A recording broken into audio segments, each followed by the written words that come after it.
เนาะ คิดฮ ที่ อด นี่จิตอาสานะที่พ่อขนาด บ่ได้เข้ามานำเนาะ มานี่พ่อว้าวขนาดนี้ตื่นเต้นขนาด โอ้ได้ย่างมาสัมผัสกับตัวเองเลยท่านผู้ชมอ่าโอ้มีถ้ำมีหินครับท่านผู้ชมเดี๋ยวเข้าไปเข้าไปเบิ่งก่อน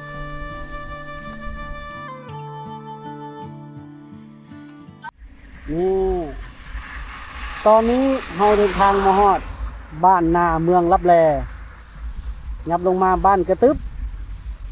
บ้านคุณเพชรเนาะเลี้ยวขวาเข้าไปกระตึบบ้านนาใส่หมวกกันน็อกอยู่เนาะใส่หมวกกันน็อกกันใส่อะไรที่พ้นหมวกกันน็อกสบายดีท่านผู้ชม สบายดีเด้อ ยินดีต้อนรับเข้าสู่ช่องบ่าวจอยพาเที่ยวเนาะมื้อนี้ยังอยู่ในแขวงขมวนแล้วก็เราจะไปเมืองลับแลเด้อท่านผู้ชมเนาะเมืองลับแลกระตึบบ้านนาเรายังบ่เคยไปจักเทื่อนี่คือครั้งแรกแล้วก็อยากเห็นว่าเมืองลับแลนี่มีหน้าตาเป็นจังไดระยะเดินทางเข้าไปจักชั่วโมงจักกิโลเนาะแล้วจะมีการลอดถ้ำอีกท่านผู้ชมไฟฉายเฮาก็ซื้อเตรียมมาหมดแล้วเนาะเพราะว่าได้ยินเขาว่ารอดถ้ำอีกเนาะจะใช้เวลาจักชั่วโมงรอดถ้ำไปติดตามรับชมกันเด้อท่านผู้ชมเนี่ย นี่คืองานไฟฟ้าแล้ว ทีมงานไปแล้ว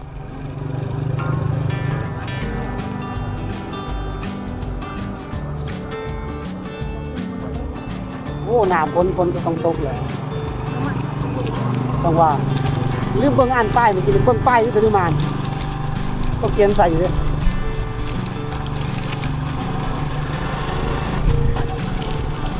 พวกเขามากระทางแดงเลยท่านผู้ชม บ้านรับแล หมู่บ้านลับแลเมืองลับแล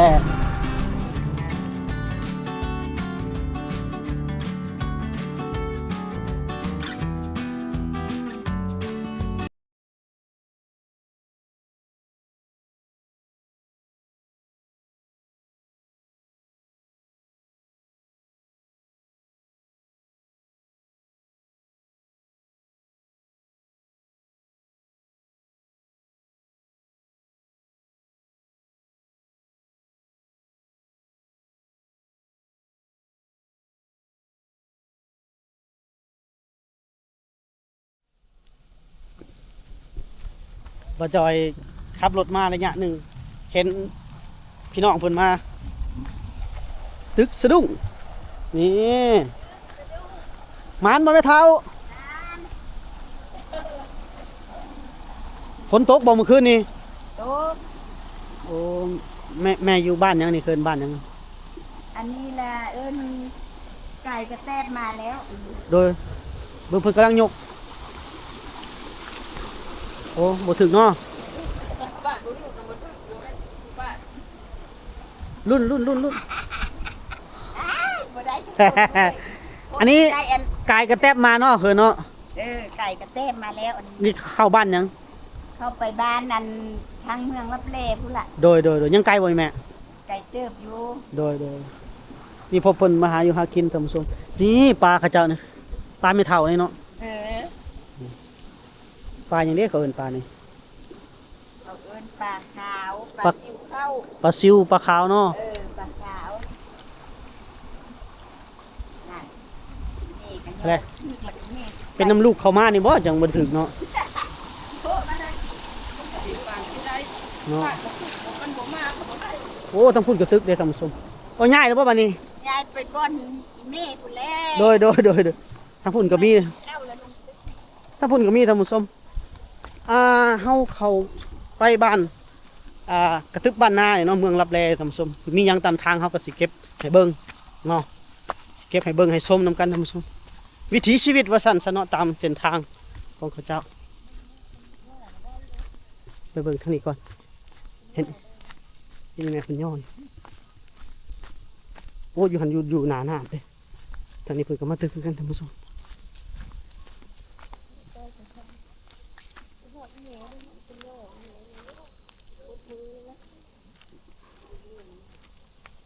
คือสีมาเนาะเบิ่งเพิ่นน่ะน้ำมันนิ่งอู้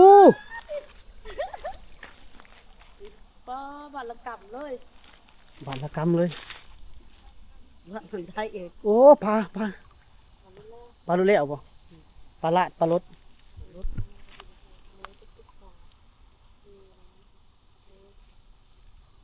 ปลาเริ่มคนจับยากเด้ หมานได้โอ้ เดี๋ยวได้กำ ตึกโดนแล้วบ่แม่ ตึกเศร้าคนละบ่ได้ ดูนี่ปลาตัวเดียวนี่ ป้ายนึงอันเลิฟป่ายังมาถืออีแล้ว อืม มันจะเป็นนั้นไหม ปลาก็หากินตามเวลาเนาะเป็นเวลาเนาะ ประมาณ11 โมงก็งดเบิ่งคนทางแม่นคนทางเป็นนั่นตึกป่านะบ่แถวนี้เนาะ78เนาะเบิ่งเพิ่นแหละ ไปส้มๆเดินทางต่อนี่คือวิถีชีวิตความเป็นอยู่ วิธีหาอยู่หากิน เฮาอันบ้านรับเลย โอ้วิวข้างทางท่านผู้ชมหนาผาหินผาหินไหนโอ้งามแล้วเขตอื่นแม่นผาดิน อันนี้น่าจะเป็นวัดอันนี้เป็นวัดป่าสุขสำราญ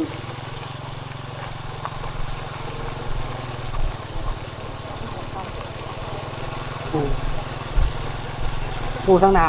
ภูเขาหน่วยบ้างใหญ่ทางหนาโอ้วิวสวยงามขนาดนี้ตื่นตาตื่นใจครั้งแรกที่ได้มาเห็นเขากะได้เบิ่งคลิปเขาเจ้า5-6 ปีละ ได้มา โอ้นี่ฮอดทางแวะเขาเลยคุณผู้ชมนี่ผู้พาไปมันบ่าวต้อยวิถีชนบทเด้อคุณผู้ชมบ่าวต้อยนี่คือผู้บุกเบิกเมืองลับแลคนแรกคนแรกที่บุกเบิกแล้วก็อาชีพของเขานี่ส่อง7ได้นำเอาไปเผยแพร่อีกนะคุณผู้ชมเป็นคนแรกที่เขาไปบุกเบิกไปทำคลิปท่องเที่ยวเมืองลับแลแล้วก็เป็นกระแสมาทุกวันนี้เลยเนาะอุดด้านหน้าบนเขากองเฮาซูมบนต้นเนาะนี่เขามาใกล้หน้าผาท่านี่แหละท่านผู้ชมเนาะเขาหน่วยใหญ่ๆเขามาแล้วก็ข้างๆก็จะมีนาของชาวบ้านเป็นไม่ไทยนาท่านี้โอ้แต่ละมีความสุขเนาะคนเห็นไทยเห็นนาอยู่นี่วิวบรรยากาศดี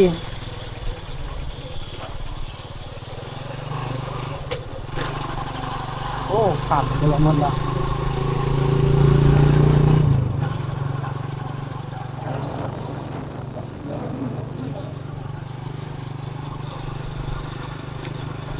ทางแดงแบบนี้แหละเขาสมมีทางแดงมันมี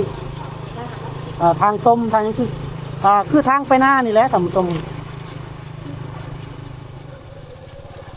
โอ้บรรยากาศเงียบเลยในหมู่บ้านเจ้าสม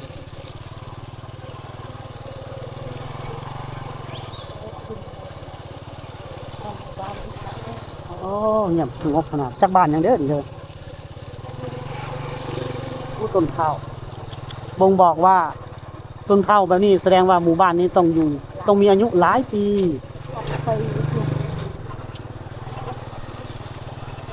โอ้นี่มีเหล้าเข่า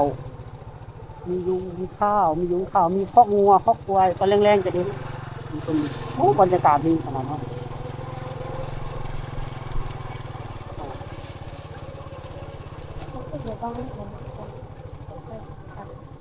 เป็นยังฮอดแล้วเด้อห้านอาหารทางเข้าเมืองลับแลโอ้มีห้านอาหารอีกตอนนี้เฮามาถึงบอนเอารถไว้แล้วครับตอนนี้รถนักท่องเที่ยวมีชาวไทยเขาไปขามไปแล้วชาวไทยกันอันเฮานี่มันชาวลาวเฮาเข้าไปนะเฮาสิเข้าไปนอนนะท่านผู้ชมนอนคืนหนึ่งตอนนี้เฮาเดินทางเข้ามาจักโมงเลยตอนนี้นอนที่บ้านพักเวลา3 โมงตอนนี้เวลา3 โมงเราจะเดินทางไปจักชั่วโมงแล้วประมาณชั่วโมงกว่าถึง2 ชั่วโมงท่านผู้ชมเนาะจังฮอดแล้วก็นอนอยู่หันคืนหนึ่งตื่นเช้ามาก็เก็บภาพบรรยากาศในหมู่บ้านแล้วก็เดินทางออกมาผู้หนึ่ง25,000 กีบจ้างขาหือจ้างกับเพื่อว่าไปจ้างขาหือเนาะคนสิไปส่งเฮาเด้โอ้ผู้หนึ่ง25,000 กีบเฉพาะคนลาวเด้แต่ถ้าต่างชาตินี่เฮาบ่ฮู้ว่าเท่าใด เบิ่งน้ำน่ะบ่จ้อย ฮะฝนตกน้ำเขี้ยว น้ำจะขึ้นแค่นี้เนาะเพิ่นว่ายันน้ำชาวบ้านตอนเฮาอันนั้นน่ะ หึ เจ้าเก็บภาพมันน่ะเพิ่นว่าน้ำลัดทางน่ะ อืม เพราะว่านอนขึ้นเดียว อ๋อคันน้ำลาดทางทางพุ่นก็ออกไปบ่ได้บ่ ทั้ง ทางพุ่นนะเฮาก็ย่างออกมาบ่ได้บ่โอ้แน่นอนเนาะ ทำนี่ อืมเฮาสายลุยอยู่แล้วเนาะกะเพื่อผู้หนึง25,000กีบเฮาบ่ฮู้ว่าต่างชาตินี่เท่าใดเพิ่นเก็บเนาะแต่เดี๋ยวเฮาสิถามให้ข้อมูลเนาะหรือว่าเพิ่นเก็บซ้ำกันเนาะหรือบ่เฮาก็บ่ฮู้แต่ว่าคือเฮาไปวังน้ำเย็นมื้อก่อนนั่นต่างชาติเพิ่นเก็บอยู่50,000กีบคนลาวเก็บอยู่20,000กีบเนาะท่านผู้ชมเนาะแหล่งท่องเที่ยวแต่ละที่ก็เก็บบ่คือกันเลยเนาะนี่ท่านผู้ชมเนี่ยผู้น้ำหลายผู้ย่านน้ำเสือะผู้แห้งแล้วผู้บ่ย่านน้ำแค่ไหนฮะมันเข้ามา3 คนมีบ่าวต่อยวิถีชนบท สาวผู้ไทยคนไกลบ้านบ่าวจ่อยพาเที่ยวแล้วก็ บ่าวจ่อยชนบทลาว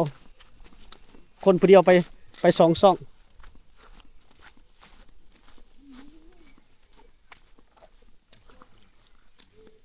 น้ำท่วมขนาดเนาะฝนตก ทางผู้ให้นี่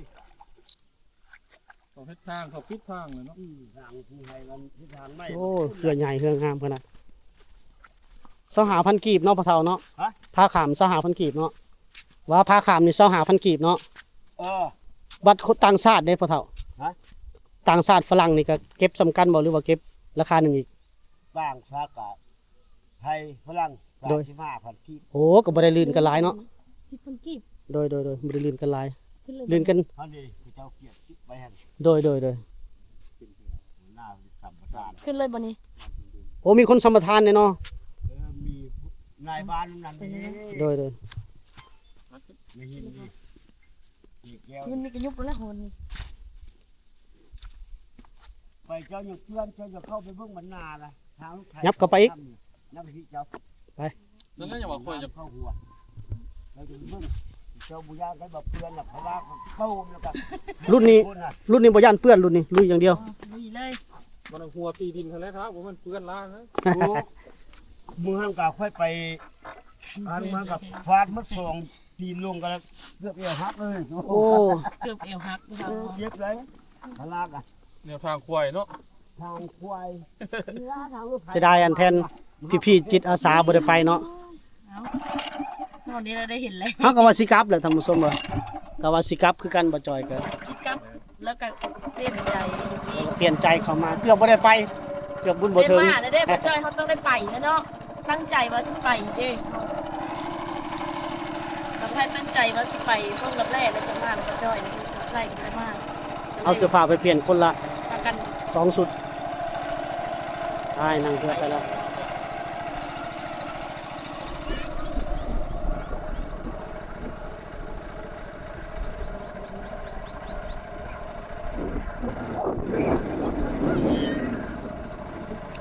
บ่ได้ไกลแล้วท่านผู้ชมแป๊บเดียว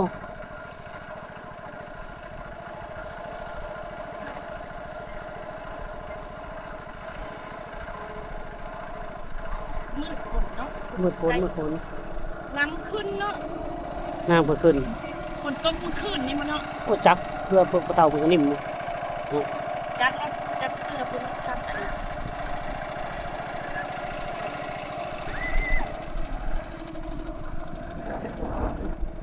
อันนี้ อ่อนแล้วโอ้เฮานั่งเรือมาได้ครึ่งชั่วโมงฮอดแล้วเนาะบัดนี้เนาะ บ่เท่าหัว จะน้อยก็หอดแล้วนี่เนาะเพิ่นเนาะ ครึ่งชั่วโมงนั่งเรือมาจนตูดด้าน เวลามา5 นาทีจะหอดไม่หอด มาปีนั้นให้เขานุ่งเสื้อซูซีเต็มสุดเลยมาผู้เดียว แค่นี้เหรอวะ ทำนี้ยังให้ใส่ของ กันเว้น เนี่ยกันยังข้ามนะไป ย่างไปทางนี้แหละมันจำได้ท่ายอัน เรา ใช่ยัง จับไปฟังนั้นมันนี่เอาขอบใจเด้อ ไปขอบใจ บ่เห็นเจ้าคือเล่า บ่ต้อยเฮาสิย่างตอนนี้ไปประมาณจักชั่วโมง เขาทำนะ ฮอดครับ ประมาณ30 นาทีหรือว่า 30 นาทีคือมีย่อห้อยน้อยๆนึง โอ้30ย่าง เรือมันเข้าฮอดพุ่นน่ะ แต่ก่อนนะ เดี๋ยวนี้นึงแหละ เอามันมีร่องบ่ ตามห้วยนี้ เอาเฮาขึ้นเฮาบ่ เอาเข้าไปได้ อยากวิวเนาะอยากให้ท่านผู้ชมได้เห็น ย่างไปเนาะ ได้อันนี้ มีบ่คนขายของอยู่ใน อืมเขาขายตามเฮือนนั่นเล็กๆน้อย โอ้ไปเข้าไป ผู้บุกเบิกแหละท่านผู้ชมผู้บุกเบิก อาจารย์นะ ผู้บุกเบิกเมืองลับแล จะส่งมามุ่งรับแร่เด้อคือเอ้ยย่างกัน ๆจากตึกสั่งมาเอาไปย่าง หาเฮ็ด เสียดายเนาะ คิดฮอด ที่ ทุ จิ ก ต คน อา เลย สา เนาะ นะคิดฮอดขนาดนี้ บ่ได้เข้ามานำเนาะ มานี่ก็โอ้ว้าวขนาดนี้ตื่นเต้นขนาดนี้ โอ้ได้ย่างมาสัมผัสกับตัวเองเลยท่านผู้ชมว้าว เสียดาย โอ้มาตั้งปิกนิกอยู่ดีเด้เนาะเมื่อยก็ถือว่าคุ้มค่าโอ้สุดยอดสุดยอดนะครับโอ้มีฝูงควายเธอนี่เนาะ ครับอีเนาะ สุดยอดสุดยอดสวยงาม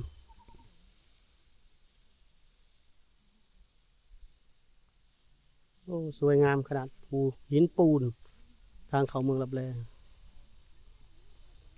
แต่ว่ามันมืดฝนถ้าบ่มืดฝนนี่สิงามกว่านี้เนาะมีแดดมีแสงครบจะงามกว่านี้มาเที่ยวได้ท่านผู้ชมเมืองลับแลมาจอยมีเพื่อนเป็นไกด์พาเที่ยวได้เนาะอยากเข้าไปราคาเป็นกันเองไปเดินทางต่อเดินทางกันมา3 คนเลยท่านผู้ชม ก็มีแล้วคนอยู่ในนั้นมีทั้งครูบามีทั้งจัวมีทั้งเขาไปนักท่องเที่ยวชาวไทยก็เขาไปแล้ว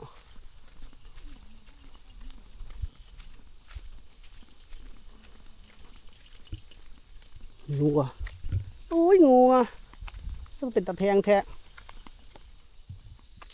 โอ้ทำมีมีหินพร้อมท่านผู้ชมเดี๋ยวเขาแวะเขาไปเบิ่งก่อน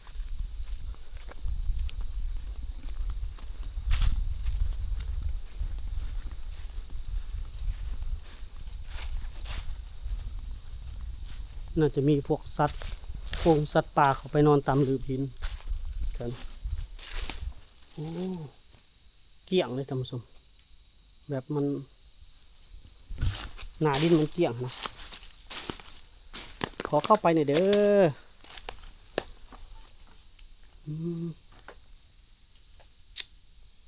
วังเวงมาก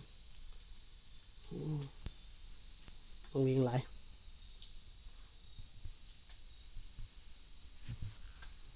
แถวนี้มันเกี่ยงมันเนาะโอ้มันใสมันเกี่ยงเย็นเด้เข้ามาท่านผู้ชมทำไมนี่ปรากฏการณ์ของเป็นหอยเป็นของมันเองแล้วเนาะหินหยอดหินยังก็ว่าไปสวยหลายสวยงามหลาย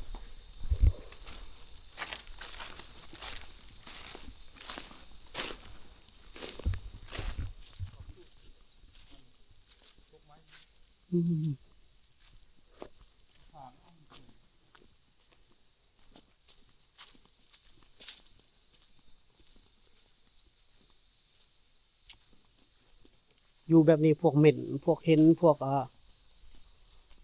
กลิ้นพวกหยังมักมาอยู่ที่สมสมแล้วมีละอองฝนในนั้นหนึ่งตกลงมาเป็นภูเป็นผา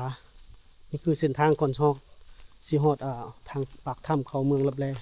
บอกจอยพามาเก็บภาพไปในก่อนเนาะโอ้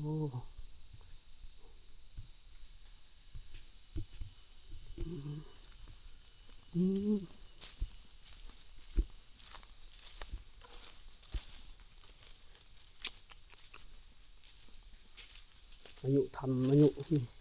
หินแถวนี้น่าจะหลายปีแล้วท่านผู้ชมปีนขึ้นไปถ่ายรูปกันเนาะ ต้องเป็นนักสำรวจเนาะเขาไปเบิ่งไปนี่เฮามีแต่พาท่านผู้ชมมาเบิ่งมีวัฒนาการของมันหรือว่า ความเป็นธรรมชาติของมันเนาะเพราะว่าบ่ได้มาง่ายๆท่านผู้ชมมีโอกาสมาบ่ได้มีโอกาสมาง่ายๆว่าใครอยากมาก็ได้มาเนาะใครสิได้อยากได้เขาก็ได้เขาอยากได้เบิ่งก็ได้เบิ่งนี่ความเป็นธรรมชาติของหินโอ้สวยงามสวยงาม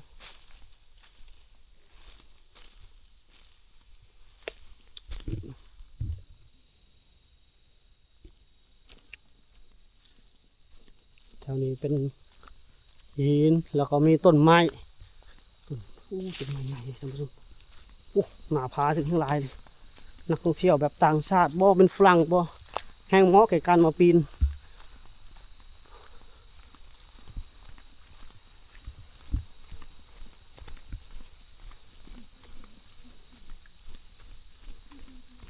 ฝนตกดินเหนียวติดตีนติดเกือบ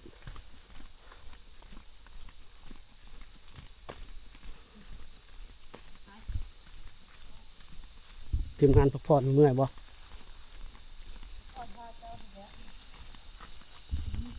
เส้นทางดังเดิมแต่ก่อนตะกี้ ทางงัวทางเกวียน ทางงัวทางเกวียนที่เฮาย่างเข้าไปในท่านผู้ชม เป็นหลุมไปนี่ละเนาะ ทุกคนกับขลาดเตื้อเลยก็ได้โหยเกินลูกไปนอนไปก่อน โอ้เข้าบ้านให้ตึ๊ก คือว่าสมัยแต่ก่อนนี่มันชาวบ้านอยู่ในเมืองนี่มันใส่เกวียนออกมา เข้าออกทำ หรือว่าย่างเกวียนออกย่างออกมาจะบ่มีรถไถบ่หรือว่าบ่มีรถหยังเลยทั้งเนาะ มันเป็นคลองเลยนะคันว่าทางสมัยก่อนเนาะ ใส่เกวียนแล้วก็ย่างตีนย่างเท้าอีกแล้วย่างตีนเป่านี่เป็นห้องมันนี่คือเลย สมัยแต่กี่แต่ก่อนเกวียนไปแบบนี้แล้วท่านผู้ชม อ้อย ห้อยเกวียนเลี้ยงงัวเลี้ยงควายก็ตามแบบนี้แหล้ว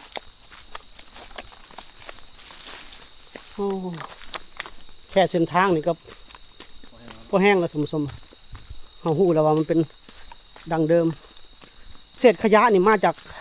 นักท่องเที่ยวนะผู้บางคนบ่มีจิตใจสำนึกในการรักษาความสะอาดเพราะว่าสมัยนี้มันมีกระแสแล้วก็มีนักท่องเที่ยวเข้ามา มีแต่เซลล์ล่างดินทั้งหมดเลยแถวนี้มีแต่เข้าแล้วกับบุกบ้าน เส้นทางแค่นี้ท่านผู้ชมมีท่าน้ำหาดเพราะเนาะน้ำเย็นโอ้น้ำก็ใสคักเลยท่านผู้ชมแต่ว่าเวลาคนเขามาเมื่อยนั่งเผานั่งเศร้าล้างหน้าล้างตาได้เสื้อผ้าอาหารน้ำดื่มเขาถือเขามาเองได้ท่านผู้ชมเนาะต้องพกเขามากินเองดื่มเองขอนอนกับชาวบ้านเขาอยู่พุ่นแล้วแต่เขาเดี๋ยวติดตามไป เย้คนเข้าไปหลายคน บ่มีเต็นท์เขามาสำแห้งกระเต็กแล้วเนาะ แต่นั้นก็คือล้างเหือนเพื่อน ที่ได้ขอให้ได้สัมผัสวิธีของเขาเจ้าเขาจะไปนอนคืนหนึ่ง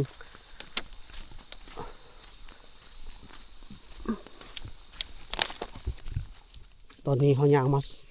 สักพักหนึ่งแล้วท่านผู้ชมมันคือหยังเกาะศาลา เยอะสบาย ศาลาพักผ่อนหรือว่าญาคูมานอนนี่บ่ มานอนแล้วศาลานั่งพักผ่อน บ่แม่นวัดเนาะ อัน โอ้ นี้มา มีห้องน้ำเฮ็ดให้พร้อมเนาะ เพชรแล้วไม่เลย โอ้ เอามาพักผ่อน แต่ก่อนบ่มีเนาะ ที่เป็นศาลาไม้นี่นะ โอ้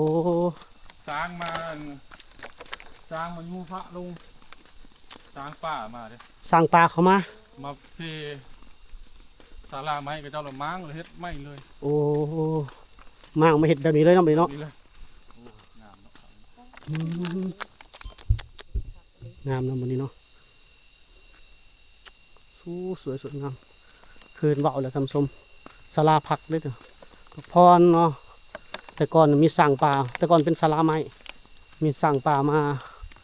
มาเบียดมานั่นแหละให้ฮักเนาะก็เลยเปลี่ยนมาก่อเลยบ้านนี่เป็นจุดที่พักนอนก็ได้อยู่นี่ชาวบ้านมานอนก็ได้มีโดรนมาบินเด้ท่านผู้ชม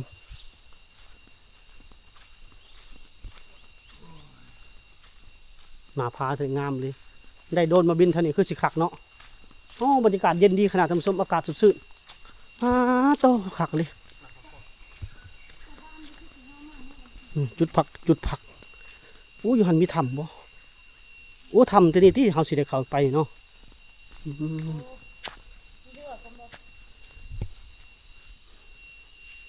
บรรยากาศเย็นคักเลยสาวไทยได้กินยังบ่ได้กินยังบ่ได้กินยังบ่เอาพักผ่อนก่อนจุดที่พักก่อนสิเข้าหน้าถ้ำมั้ง กินหอมไปดูได้ละคิดมันค่อยพิเศษ แบกเป้เข้ามาเลยท่านผู้ชมมีอาหารมีน้ำดื่ม ถ้าออกแบบอันนี้แล้วน้อยเขาให้นอนขึ้นเดียว ยุงกระลาย หลาย เพราะว่าเป็นป่าเด้จุดที่พัก เขาทำแล้วดิ ใกล้แล้วครั้งแรกถือว่านอนอยู่นี่ก็ได้ท่านผู้ชมก็คือบรรยากาศปุณาภาวิวงามเนาะบอกแล้วนอนหลายๆคนได้ท่านผู้ชมติดตามเป็นแต่ละอีพีเด้อท่านผู้ชมเนาะใกล้สุดเขาปากถ้ำแล้วล่ะหน้าผาทางหลังนี่งามมาเลย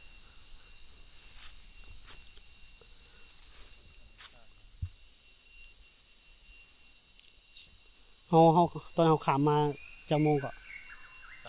3 โมงเป๊ะเลยบ่ ประมาณนั้น ตอนนี้สิเขา4 โมงแล้วแสดงว่าเขาย่างชั่วโมงหนึ่ง เขาใส่มานะ คันย่างตั้งใจย่างแล้วมันครึ่งชั่วโมง 10 นาที แบบย่างแน่พักแน่ถ่ายคลิปมานำแน่พอดีชั่วโมงหนึ่งท่านผู้ชมเนาะมาฮอดเนี่ยมาฮอดศาลาพักผ่อนแล้วก็สิฮอดทางเขาและนี่อีกบ่กี่ร้อยเมตรก็ฮอดทางเขาปากถ้ำต้องได้เอาไฟฉายคักแน่ได้อท่านผู้ชมเนาะมันมืดเด้ก็เฮานี่เตรียมงานซื้อไปส่งไฟฉายมาเรียบร้อยแล้วท่านผู้ชมเนาะถือว่าพากันพักผ่อนก่อนท่านผู้ชมเนาะติดตาม EP ต่อๆไปเด้อแต่ละ EP เนาะในการเส้นทางเขาไปเมืองลับแลท่านผู้ชมเนาะกระตึบบ้านนาเมืองลับแลเมืองหินบูนแขวงขมวนท่านผู้ชมเนาะแต่ละ EP ติดตามฝากกดไลค์กดแชร์เข้ามาคอมเมนต์ได้เด้อท่านผู้ชมเนาะถ้าผู้ใดอยากมาเที่ยวมาหยังก็เฮามีเพื่อนเป็นไกด์อยู่เนาะติดต่อเข้ามาได้ตามไลน์ที่เฮาขึ้นหน้าจอให้เด้อท่านผู้ชมเนาะก่อนสิฮอดคลิปเนาะท่านผู้ชม